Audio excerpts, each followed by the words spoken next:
Hello every one, അസ്സലാമു അലൈക്കും. Welcome back to my channel. അപ്പോൾ എന്തൊക്കെയുണ്ട് വിശേഷങ്ങൾ? എല്ലാവർക്കും സുഖമല്ലേ? അപ്പോൾ എങ്ങനെയുണ്ട് നിങ്ങളുടെ നാട്ടിലെ മഴ? ഞങ്ങൾക്കിപ്പോൾ 2 ദിവസത്തുനിന്ന് മഴ ഇല്ല കേട്ടോ. ഇല്ലെങ്കിൽ നല്ലോണം മഴയായിരുന്നു. ഉച്ച ആയെങ്കിൽ നല്ല ഇരുട്ട് മൂടിയിട്ടുള്ള മഴയായിരുന്നു കേട്ടോ. അപ്പോൾ ഞങ്ങൾ ഇന്ന് പോകുന്നത് ഞങ്ങളുടെ തോട്ടത്തിലേക്ക് പോകാൻ പറഞ്ഞാൽ കുറച്ച് വിറക് കൊണ്ടുവരാനും പിന്നെ കുറച്ച് മാങ്ങ പറിക്കാനെല്ലാം ഉണ്ടായിട്ടോ. മാങ്ങ എന്ന് പറഞ്ഞാൽ ഇനി മൂക്കാൻ തുടങ്ങിയിട്ടുള്ളൂ. അപ്പോഴേക്കും കിളികളെല്ലാം തിന്നിട്ടിട്ടുണ്ട് കേട്ടോ. പകുതിയോളം കടിച്ചിട്ടിട്ടുണ്ട്. എൻ്റെ ഭർത്താവ് 2-3 ദിവസത്തിന് വന്ന് പറഞ്ഞിട്ടുണ്ട് മാങ്ങ എല്ലാം കിളി തിന്നിട്ടുണ്ട് എന്ന്. അപ്പോൾ അത് പറിച്ച് കൊടുന്ന് വെച്ചിട്ട് പൗപ്പിക്കാമെന്ന് വിചാരിച്ചിട്ട് ഞാനും ഭർത്താവും അമ്മായിയും കുട്ടികളും എല്ലാം ഞങ്ങളിത് പോയതാണ് കേട്ടോ. ഞങ്ങളുടെ വീട്ടിൽ നിന്ന് ഒരു 5-6 കിലോമീറ്റർ ഉണ്ട് കേട്ടോ തോട്ടത്തിലേക്ക് പോകാൻ. അപ്പോൾ വണ്ടി ഇല്ലാതെ പോകാൻ പറ്റില്ല. പണ്ടൊക്കെ ഇവിടെ നടന്നുകൊണ്ട് പോയിട്ടുണ്ടായത് കേട്ടോ. എൻ്റെ അമ്മായിമ്മ കല്യാണം കഴിച്ച് വന്ന നാടാണിത്. അപ്പോൾ ഞങ്ങളുടെ തോട്ടത്തിൽ റോഡ് മഴ വന്നിട്ട് നല്ല ചേര് നിറഞ്ഞ് നിൽക്കുന്നുണ്ട് കേട്ടോ. വണ്ടികളൊക്കെ പോകാൻ ഭയങ്കര പ്രശ്നമായിരുന്നു. അപ്പോൾ ഞാൻ അവിടെ എത്തി തന്നെ ഓടിപ്പോയി ഫസ്റ്റ് നോക്കിയത് മാങ്ങ മരത്തിൻ്റെ മൂട്ടിലോട്ടാണ് കേട്ടോ. അപ്പോൾ മാങ്ങ മരത്തിൻ്റെ ചുവട്ടിൽ നല്ലോണം മാങ്ങ കാറ്റിന് വീണ് കിടക്കുന്നുണ്ട് കേട്ടോ. കുറേയൊക്കെ കിളികൾ തിന്നിട്ടിട്ടുണ്ട്. കിളികൾ തിന്നിട്ട് കാണുമ്പോൾ നല്ലോണം സങ്കടം ഉണ്ട് കേട്ടോ. വലിയ മാങ്ങകൾ മൂത്ത മാങ്ങകളൊക്കെ കിളികൾ തിന്നിട്ട് കടിച്ചിട്ടിട്ടുണ്ട് കേട്ടോ. അപ്പോൾ ഞാൻ അതിൽ നല്ലതെല്ലാം പറക്കിയെടുത്തിട്ടുണ്ടായി കേട്ടോ. അപ്പോൾ ഇത് കേട് വരുമോന്നും അറിയില്ല. പൗപ്പിക്കാനും വെക്കാമെന്ന് വിചാരിച്ചിട്ട് ഞാൻ അവിടെ ഉള്ളതെല്ലാം പറക്കിയെടുത്തിട്ടുണ്ടായി കേട്ടോ. ഈ മാങ്ങ നല്ല മധുരമുള്ള മാങ്ങയാണ്. പക്ഷെ ഞങ്ങൾക്ക് പോയ പ്രാവശ്യം ഒന്ന് കിളികൾ തിന്നാൻ സമ്മതിച്ചിട്ടില്ല കേട്ടോ. ഒരു മാങ്ങ ഇല്ലാതെ മുഴുവനും കിളികൾ തീർത്തിട്ടുണ്ടായി. പക്ഷേ കിളികൾ തിന്നാൽ പിന്നെ ഒന്നും ചെയ്യാൻ പറ്റില്ലല്ലോ. അപ്പോൾ പോയ കൊല്ലത്തെ മാങ്ങ അങ്ങനെ കിളികളെല്ലാം ഏറ്റെടുത്തിട്ട് കാലിയാക്കിയിട്ടുണ്ടായി കേട്ടോ. പിന്നെ ഞങ്ങൾ തോട്ടത്തേക്ക് വരുമ്പോൾ ആ വീടിൻ്റെതും ഗേട്ടിൻ്റെതും താക്കോലുണ്ടായിട്ട് താക്കോൽ മറന്നിട്ട് ഞങ്ങൾ വിട്ടിട്ട് പോയിട്ടുണ്ടായി. അപ്പോൾ ഞങ്ങൾ എന്തൊക്കെ ഈ വേലി ചാടി കഴിഞ്ഞിട്ടാണ് അതൊക്കെ പോയത്. അപ്പോൾ അതൊക്കെ ചാടി കിടക്കുമ്പോൾ ഒരു ചേനച്ചെടി നിൽക്കുന്നത് കണ്ടോ. ഇത് തന്നെത്താലെ മുളിച്ചതാണോ? അപ്പോൾ ഞങ്ങളുടെ കൈ മുന്നേ എളാപ്പൻ്റെ ഒരു നോക്കിയും കൊണ്ടായിട്ടുണ്ടോ. അപ്പോൾ ഒരു ഏറ്റവും കൊടുന്നിട്ട് ഇട്ടതാണോന്നൊന്നും അറിയില്ല കേട്ടോ. അങ്ങനെ ഫസ്റ്റ് ഞാൻ ആദ്യം ഓടിച്ചെന്നത് മാങ്ങമ്മൂച്ചിൻ്റെ അടുത്തേക്കാണ് കേട്ടോ. താഴെ മാങ്ങമ്പൂ 2 മരം ഉണ്ട് കേട്ടോ ഞങ്ങൾക്ക്.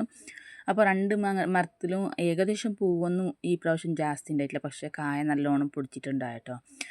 ഞാനിതിപ്പോൾ ആദ്യം പോയപ്പോൾ നോക്കിയപ്പോൾ ഞാൻ വിചാരിച്ചിട്ടില്ലൊന്നും മാങ്ങ ഒന്നും ഉണ്ടാവില്ല ഇക്കാരം എന്ന് വിചാരിച്ചിട്ടുണ്ടായി. പക്ഷേ എൻ്റെ ഭർത്താവ് പറഞ്ഞ് നല്ലോണം മാങ്ങ പൊടിച്ചിരിക്കണ്, ഇപ്പം പറിച്ചാൽ തിന്നാൻ കിട്ടും, ഇല്ലെങ്കിൽ കിട്ടൂല പറഞ്ഞിട്ട്. അങ്ങനെ ഞങ്ങൾ മറന്ന് വെച്ചിട്ട് പൗപ്പിക്കാന്നുള്ളൊരു എസ്റ്റിമേറ്റിൽ പോയിട്ട് മാങ്ങ ഒക്കെ പറിക്കണത് കേട്ടോ. ഇത് കണ്ടാൽ നിങ്ങൾക്ക് മനസ്സിലാവും ഞങ്ങളുടെ മരത്തിൻ്റെ മാങ്ങ നല്ല വലിപ്പമുള്ള മാങ്ങയാണ്.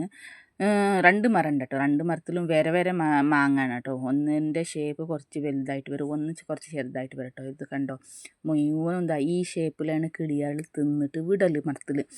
അപ്പോൾ ഇത് കാണുമ്പോൾ നല്ല സങ്കടം ഉണ്ട് കേട്ടോ. അത് കിളികൾക്ക് പിന്നെ തിന്നുന്നതുകൊണ്ട് ഞങ്ങളൊന്നും ചെയ്യാനും പറ്റില്ല.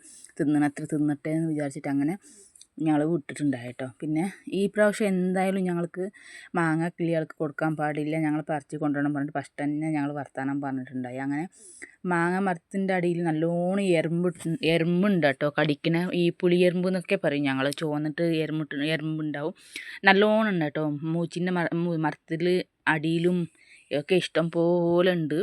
അപ്പം മരത്തിൽ കയറി പറിക്കുന്നത് അത്ര ഒരു റിസ്ക് എടുത്തിട്ടാണ് പറിക്കണം. അത്ര എറുമ്പിൻ്റെ കടിയേറ്റിട്ടാണ് ഞങ്ങൾ മാങ്ങ മരത്തിൽ നിന്ന് മാങ്ങ പറിക്കണം. ഇത് ഞങ്ങൾ കറമ്പിട്ട സ്ഥലമാണ് കേട്ടോ. കറമ്പ് മഴക്ക് എല്ലാം കൊത്തിയിട്ടത് പിന്നും അതെല്ലാം ഒന്ന് മഴക്ക് എല്ലാം ഒന്ന് ഇത് ചെടികളെല്ലാം തെളിഞ്ഞ് വന്നിട്ടുണ്ട് കേട്ടോ. അപ്പോൾ മോള് മാങ്ങ പറിക്കാനും മാങ്ങ താഴെ വീകാൻ പാടില്ല എന്ന് പറഞ്ഞിട്ട് എൻ്റെ അമ്മായിമ്മൻ്റെ അടുത്ത് നിന്ന് തലക്കിടുന്ന മുണ്ട് വാങ്ങിക്കൊണ്ടുപോകുകയാണ് മാങ്ങ അതിൽ പിടിക്കാൻ. 2 ആളും അങ്ങോട്ടും ഇങ്ങോട്ട് പിടിച്ചിട്ട് പിന്നെ ഒരാൾ മാങ്ങ പറിച്ചിട്ടിടാമല്ലോ. അപ്പോൾ മോനെയാണ് മരത്ത് കയറ്റിയിട്ടുണ്ടായി കേട്ടോ. നല്ല പുളിയെറുമ്പുള്ളതുകൊണ്ട് മോന് മരത്ത് കയറിയിട്ടുണ്ടായി. ഇനിയിപ്പോൾ ഇത് ബ്ലാക്ക് ബുർക്ക കണ്ടിട്ടൊന്നും ഞാൻ മരത്തിൻ്റെ മണ്ടയിൽ കയറിയത് വിചാരിക്കേണ്ട. എൻ്റെ മോൻ തന്നെയാണ് കേട്ടോ. പുളിയെറുമ്പിൻ്റെ ശല്യം ഉള്ളതുകൊണ്ട് ഞങ്ങൾ ബുർക്ക ഇട്ടിട്ടാണ് കയറ്റിയിട്ടുള്ളത്, കടിക്കാതിരിക്കട്ടെ എന്ന്. അന്നേരം ഒരുപാട് പുളിയെറുമ്പ് കടിച്ചിട്ടുണ്ടായി കേട്ടോ. ഓന് ഓരോരോ കടിക്ക് കൂക്കുമായിരുന്നു മരത്തിൻ്റെ മേലെ നിന്നിട്ട്. അങ്ങനെ ഏകദേശം ഞാനും മക്കളും പിന്നെ ഭർത്താവും എല്ലാം ചേർന്നിട്ട് ഒരു 2 ബോക്സോളം മാങ്ങ ഞങ്ങൾ പറിച്ചിട്ടുണ്ടായി കേട്ടോ മരത്തിൽ നിന്ന്. ഇത് ആൾറെഡി കുറേയെല്ലാം യെല്ലോ കളർ ആയിക്കണ്. പിന്നെ കുറേയൊക്കെ മൂക്കാത്തതും ഉണ്ട് കേട്ടോ. അതിനി കേട് വന്ന് പോവോ അല്ല പൗക്കോ അത് ഇനി പൗക്കാൻ വെച്ചിട്ട് വേണം ഞങ്ങൾക്ക് നോക്കാൻ കേട്ടോ. ഇനിയും കുറേയൊക്കെ ഉണ്ട്. ഉമ്മ എൻ്റെ ഫാമിലി വരാൻ പറഞ്ഞു. അപ്പോൾ എൻ്റെ ആങ്ങളെ മരത്ത് കയറി ചിലപ്പോൾ പറിക്കും. അങ്ങനെ വിറകുകളും കുറേ ഉണ്ടാക്കിയിട്ട് ഇട്ടിട്ടുണ്ട് കേട്ടോ ഞങ്ങൾ.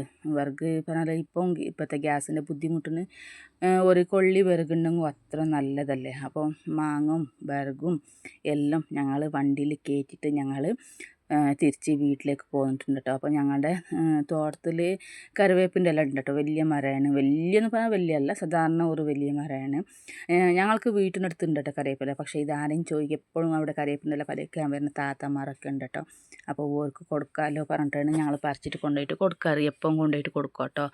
നല്ലോണം കട്ടാക്കിയിട്ട് ഇതാക്കി പറഞ്ഞാൽ തികൾത്ത് വന്ന് പറഞ്ഞാൽ കൊടുക്കാമല്ലോ എല്ലാവർക്കും. അപ്പം അതെല്ലാം കഴിഞ്ഞ് ഞങ്ങൾ പോകുമ്പോൾ തന്നെ ഏകദേശം ഇരുട്ട് മൂടിക്കൊണ്ട് വന്നിട്ടുണ്ടായിട്ട് നല്ല മഴക്കോളുണ്ടായി. ഞങ്ങൾ വീട്ടിൽ പോയിട്ട് എത്തിയതും ബാബിയും കുട്ടികളൊക്കെ വന്നിട്ടുണ്ടായിട്ടോ. ഒരു പെരുന്നാൾ വരാനായിട്ടില്ല ബാബിക്ക്. ബാബിൻ്റെ മോള് റീസെൻ്റായിട്ട് കല്യാണം ആയത് കേട്ടോ. അപ്പോൾ ഓരും പുതിയാപ്പിളൊക്കെ അങ്ങോട്ട് വരുന്നതുകൊണ്ട് ഭാവിക്ക് കൊല്ലം ഇങ്ങോട്ട് വരാൻ പറ്റണില്ല. ഫസ്റ്റൊക്കെ ഞങ്ങളെല്ലാം ഒപ്പം പെരുന്നാളാക്കി കൊണ്ടായതാണ്. അങ്ങനെ പെരുന്നാൾ കഴിഞ്ഞിട്ട് പിറ്റേ ദിവസമാണ് ഭാവി വന്നിട്ടുള്ളത് കേട്ടോ. പിറ്റേന്നല്ല അതിൻ്റെ പിറ്റേന്ന് ഭാവി വന്നിട്ടുണ്ടായി. അപ്പോൾ ഞാൻ ചായക്ക് കടി ഉള്ളിവടം പിന്നെ ഞാൻ ഒരു ചെറിയ ബിസ്ക്കറ്റ് മുക്കി പൊരിക്കൽ അറിയും. എനിക്ക് ഭയങ്കര ഇഷ്ടമാണ് കേട്ടോ ബിസ്ക്കറ്റ് മുക്കി പൊരിക്കൽ. ഈ ബിസ്ക്കറ്റ് അങ്ങനെ തിന്നുന്ന കായും ഒന്ന് കടലമാവിലൊന്ന് മുക്കിയിട്ട് പൊരിച്ച് പറഞ്ഞാൽ തിന്നാനും നല്ല ടേസ്റ്റ് ആയിട്ടുണ്ടായി. ചായക്ക് നല്ലൊരു കടിയും ആവട്ടോ. അങ്ങനെ ഞാൻ ഇടയ്ക്കിടയ്ക്ക് ഇത് ഉണ്ടാക്കാറുണ്ട്. മാരി ബിസ്ക്കറ്റാണ് കേട്ടോ ഞാൻ ഉണ്ടാക്കുന്നത്. മാരി ബിസ്ക്കറ്റിൽ നല്ല ആവുള്ളൂ. മാരി ബിസ്ക്കറ്റ് പറഞ്ഞാൽ അങ്ങനത്തെ ഓവർ മധുരമൊന്നും ഉണ്ടാവില്ലല്ലോ. അപ്പോൾ ഇന്നത്തെ ചായക്കടി ഇതാണ്. അപ്പോൾ ഇന്നത്തെ വിശേഷങ്ങൾ ഇത്രയൊക്കെ ഉള്ളൂ. അപ്പോൾ നിങ്ങൾക്ക് എൻ്റെ വീഡിയോ ഇഷ്ടമായെങ്കിൽ ലൈക്ക് ചെയ്യുക, ഷെയർ ചെയ്യുക, കമൻറ്റ് ചെയ്യുക. സബ്സ്ക്രൈബ് ചെയ്ത് നോക്കാത്തത് ആരെങ്കിലും ഉണ്ടെങ്കിൽ സബ്സ്ക്രൈബ് ചെയ്തിട്ട് നോക്കുക കേട്ടോ. അപ്പം എല്ലാവർക്കും എൻ്റെ ഇനി അടുത്ത വീഡിയോ വരെ അസ്സലാമു അലൈക്കും.